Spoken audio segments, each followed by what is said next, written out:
Welcome to Let Me Fix This. Enjoy the video.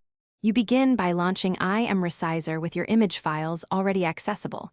This saves time and avoids interruptions. Once the app is open, import one or multiple source images and choose a working profile.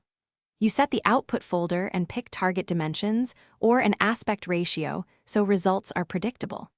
Make sure to select file format and quality before proceeding. This first setup locks your baseline parameters and prevents accidental overwrites as you move into resizing. Now you dive into the core controls.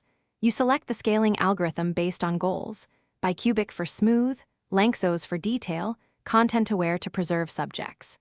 Next, tweak interpolation and sharpening to balance clarity versus artifacts, and apply noise reduction only if needed. If processing many files, enable batch rules and choose naming conventions or overwrite behavior so automation is consistent. Once done, preview a sample image to confirm the look before committing to the full run. You finish by exporting the resized images and watching the progress indicator for any stalls. After export, verify several files at full zoom to confirm dimensions, sharpness, and compression artifacts, and compare against originals. If something goes wrong, pause and check common issues: folder write permissions, unsupported input formats, or insufficient disk space. Make the necessary fix, then rerun only the failed items. Once satisfied, save your preset so you replicate the workflow quickly next time. Thanks for watching. If you found this helpful, don't forget to like and subscribe.